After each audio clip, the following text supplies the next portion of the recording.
অনেক অনেক দিন আগের কথা। একটা গ্রামের পাশে বড় একটা জঙ্গল ছিল। সেই জঙ্গলে বাস করত এক বুড়ো ডাইনি। বুড়ো হয়ে যাওয়ার কারণে তার দাঁতগুলো নড়বড়ে হয়ে গিয়েছিল। তাই সে বড় মানুষদের খেত না, শুধু বাচ্চাদের নরম মাংস ও রক্ত খেত। প্রতি রাতে সে জঙ্গল থেকে বেরিয়ে গ্রামে আসে এবং গ্রামের রাস্তা দিয়ে হাঁটতে থাকে আর কান খাড়া করে শুনতে থাকে কোনো বাড়ি থেকে বাচ্চার আওয়াজ আসছে কিনা। কোনো বাড়ি থেকে বাচ্চার আওয়াজ আসছে শুনতে পেলেই সে সেখানে দাঁড়িয়ে পড়ত এবং সুযোগ বুঝে বাচ্চাকে নিয়ে উড়ে জঙ্গলে চলে যেত, তারপর তাকে খেয়ে ফেলত। বাচ্চার বাবা মারা অনেক কাঁদত, কিন্তু তারা কিছুই করতে পারছিল না। গ্রামের মানুষরা এই ডাইনিকে নিয়ে খুব দুশ্চিন্তায় পড়ে গেল। দেখতে দেখতে একটা সময়ে গিয়ে ডাইনি গ্রামের সব বাচ্চাদের খেয়ে ফেলল। এরপর সারা রাত সে গ্রামের রাস্তা দিয়ে হাঁটাহাঁটি করে, কিন্তু কোনো বাচ্চার আওয়াজ পায় না। এভাবে কয়েকদিন সে না খেয়ে থাকলো। শেষমেশ কোনো বাচ্চা না পেয়ে ডাইনি পাশের গ্রামে চলে গেল। পাশের গ্রামটি ছিল তালহাদের। সেখানে গিয়েই ডাইনি খুব খুশি হয়ে গেল। এই গ্রামের ঘরে ঘরে বাচ্চা, আর বাচ্চাগুলোর স্বাস্থ্যও বেশ ভালো। আহা, এই গ্রামের বাচ্চাদের স্বাস্থ্য তো দেখছি খুব ভালো। একটাকে খেলেই পেট পুরো ভর্তি হয়ে যাবে। আগের গ্রামের বাচ্চাগুলোর স্বাস্থ্য একটু ভালো ছিল না। যাক, এই গ্রামে বেশ কিছুদিন ভালোভাবে ভুড়ি ভোজ করে কাটানো যাবে। তেরে কেটে টা টা টা টা, তেরে কেটে টা টা টা টা। এই বলে ডাইনি খুশিতে নাচতে লাগলো এবং সে রাত হওয়ার জন্য অপেক্ষা করতে থাকলো। অতঃপর রাত হলো। ডাইনি জঙ্গল থেকে বেরিয়ে গ্রামে এলো। গ্রামের রাস্তা দিয়ে হাঁটছে, এমন সময় সে বাচ্চার আওয়াজ পেল। সেটা ছিল তালহাদের বাড়ি। ডাইনি ঘরের জানালা দিয়ে দেখলো ভিতরে বাচ্চা আছে। তখন সে রাত গভীর হওয়ার জন্য ঘরের পাশেই লুকিয়ে থাকলো। একটা সময়ে তালহা ও তার বাবা মা ঘুমিয়ে পড়ল। তখন ডাইনি ছোট হয়ে খোলা জানলা দিয়ে ঘরের ভিতরে প্রবেশ করলো। তারপর সে আবার বড় হয়ে গেল এবং তালহাকে ধরতে গেল। রক্ত মাংস খাওয়ার কারণে ডাইনির গায়ে বাজে একটা গন্ধ ছিল। সেই গন্ধে তালহার ঘুম ভেঙে গেল। চোখ খুলে সে ডাইনিকে দেখতে পেল। যেই সে কাছাকাছি যায়, তালহা সজোরে লাথি মারে। ডাইনি ছিটকে পড়ে যায়। শব্দ হয়। শব্দ শুনে বাবা মা উঠে পড়ে। তারা বাঁচাও বাঁচাও বলে চিৎকার করে। সেই চিৎকারে গ্রামবাসী সবাই দৌড়ে আসে এবং ডাইনিকে তাড়া করে। তাড়া খেয়ে ডাইনি আবার জঙ্গলে পালিয়ে যায়।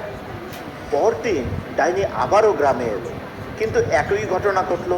তাড়া খেয়ে ডাইনি জঙ্গলে চলে গেল। ডাইনি বুঝে উঠতে পারছিল না এসব কি হচ্ছে। এই গ্রামের বাচ্চাদের এত শক্তি কোথা থেকে আসছে। কি ব্যাপার, এই গ্রামের বাচ্চারা এত শক্তিশালী কেন?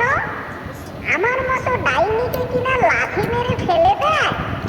তাহলে এই বাচ্চাদের খেতে হলে আগে ওদের দুর্বল করতে হবে। ওদের গায়ে শক্তি কমে আসলে তখন গিয়ে ওদেরকে আমি ধরে খেতে পারবো। তাহলে আমাকে যেটা করতে হবে, আমাকে আগে দেখতে হবে এদের গায়ে এত শক্তি কোথা থেকে আসে। এরা কি কি খায় যে এদের গায়ে এত শক্তি চলে আসে? পরদিন থেকে ডাইনি গ্রামের বাচ্চাদের উপর নজর রাখতে শুরু করলো। সারা দিন অদৃশ্য হয়ে গ্রামের সব বাড়ির সামনে সামনে সে ঘুরে বেড়াতে লাগলো আর খুব মনোযোগ দিয়ে দেখতে লাগলো এই শক্তিশালী বাচ্চারা কি কি খায়। দুদিন যেতে না যেতেই ডাইনি বুঝে ফেললো এই গ্রামের বাচ্চারা প্রতিদিন ডিম ও দুধ খায়। ও বুঝেছি, দুধ আর ডিম খেয়ে খেয়ে তোরা এত শক্তিশালী হয়েছিস। ডাইনি এবার তালহার বাবাকে ফলো করা শুরু করলো। তালহার বাবার পিছু পিছু সে বাজারে গেল। দেখলো তালহার বাবা কাল্লু নামের একজনের কাছ থেকে ডিম ও দুধ কিনছে। তারপর ডাইনি কাল্লুর পিছু নিল এবং তার বাড়িতে চলে গেল।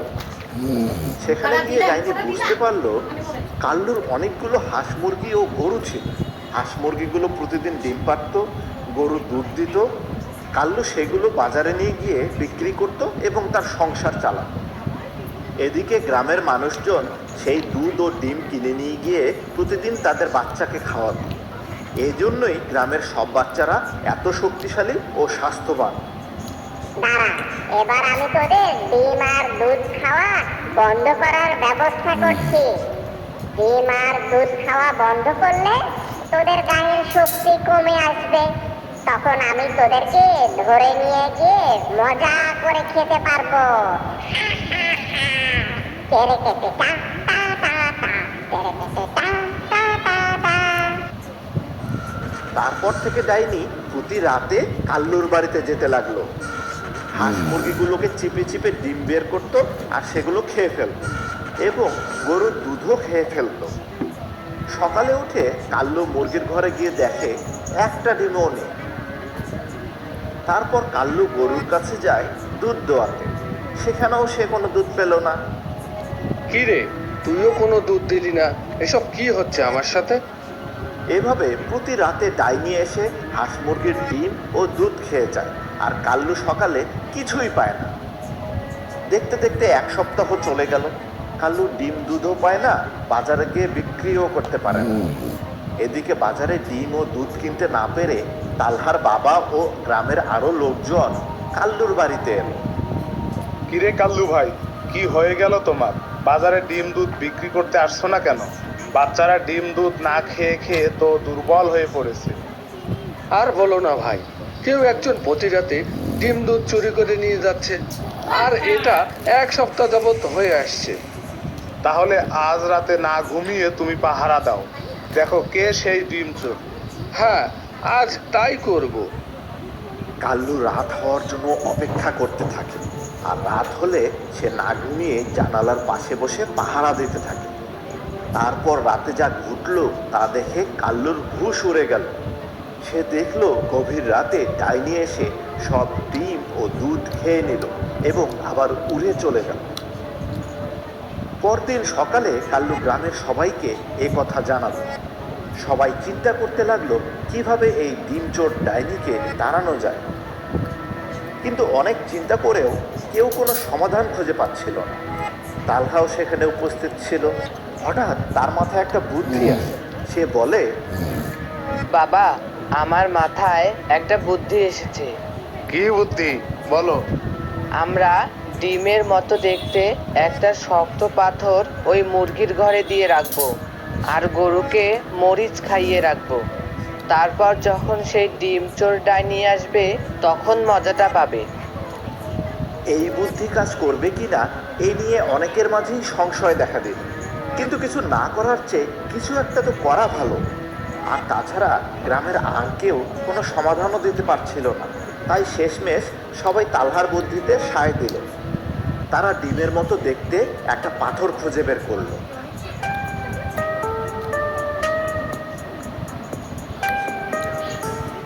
আর সেটি নিয়ে গিয়ে কাল্লুর মুরগির ঘরে রেখে দিল আর গরুকে অনেক অনেক ঝালমরিচ খাইয়ে দিল। এরপর লুকিয়ে লুকিয়ে সবাই দেখতে লাগলো কি ঘটে। যখন অনেক রাত হয়ে এলো তখন ডাইনির দেখা মিলল। ডাইনি এসেই আজ প্রথমে গরুর কাছে গেল। নিমেষেই সে সব দুধ খেয়ে নিল। মরিচ খাওয়াতে গরুর দুধ যে ঝাল হয়েছিল ডাইনি তো তা জানতো না। ঝাল দুধ খেয়ে তার সব চুল খাড়া হয়ে গেল। তার প্রাণ যায় যায় অবস্থা। এত ঝাল সে জীবনেও খায়নি। ওই কি ঝাল রে! দুধের ঝাল এলো কোথা থেকে? ও হো হো, মরে গেলাম রে! দুধ খাওয়ার স্বাদ আমার মিটে গেছে। যাই, এখন ডিম খাই গিয়ে। এরপর ডাইনি মুরগির ঘরের কাছে গেল এবং দরজা খুলল। দেখতে পেল সেখানে মস্ত বড় একটা ডিম পড়ে রয়েছে। এটা দেখে ডাইনি খুব খুশি হয়ে গেল। কিরে, আর তোরা আগেই ডিম পেড়ে রেখেছিস, তাও আবার এত বড় একটা ডিম। যাক, এত এতদিনে তাহলে তোদের শিক্ষা হয়েছে। এই বলে ডাইনি সেই মস্ত ডিমটা হাতে তুলে নিল। সেটা তো ডিম ছিল না, সেটা ছিল শক্ত একটা পাথর। কিন্তু ডাইনি তো তা জানতো না। সে গপ করে সজোরে কামড় বসালো। পাথরে কামড় দেওয়ার সাথে সাথে ডাইনির সব দাঁত ভেঙে গেল এবং সে ফোকলা হয়ে গেল। বাবা রে, মরে গেলাম, মরে গেলাম। আমার সব দাঁত খুলে পড়ে গেল রে। এখন আমার কি হবে? আমি তো আর কিছুই চিবিয়ে খেতে পারবো না। এই ডিম দুধ চুরি করতে এসে আমার সব শেষ হয়ে গেল রে। এই গ্রামে আর এক মুহূর্তও থাকা যাবে না। দুধ ডিম খাওয়া এই বাচ্চাদের শক্তি আছে জানতাম, কিন্তু দুধ আর ডিম খেয়ে খেয়ে এদের যে এত বুদ্ধিও হয়েছিল তা তো জানতাম না। এখানে আর থাকা যাবে না, তাহলে ওরা আমাকে আর বাঁচতে দেবে না। যাই, আমি পালাই পালাই। এই বলে ডাইনি পালিয়ে গেল। শুধু তার দাঁতগুলো মাটিতে পড়ে রইল। এই দৃশ্য দেখে গ্রামবাসী খুব খুশি হলো। তারা তালহাকে অনেক অনেক ধন্যবাদ জানালো এবং বলল, Talha, you are the great. Kallu আবারও প্রতিদিন বাজারে গিয়ে ডিম দুধ বিক্রি করে এবং বাচ্চারা প্রতিদিন ডিম দুধ খেতে থাকে। দিনে দিনে বাচ্চাদের শক্তি ও বুদ্ধিও বাড়তে থাকে, তারাও বড় হতে থাকে। আর এভাবেই সুখে শান্তিতে সবার দিন কাটতে থাকে। বন্ধুরা, এই গল্পটা থেকে আমরা কি শিখলাম? এই গল্পটা থেকে আমরা এই শিখলাম যে প্রতিদিন ডিম ও দুধ খাওয়ার কারণে বাচ্চাদের গায়ে অনেক শক্তি ও বুদ্ধি হয়। তোমরা কি প্রতিদিন ডিম দুধ খাও? এখন থেকে প্রতিদিন বেশি বেশি করে ডিম দুধ খাবে, তাহলে তোমাদেরও তালহার মতো অনেক শক্তি ও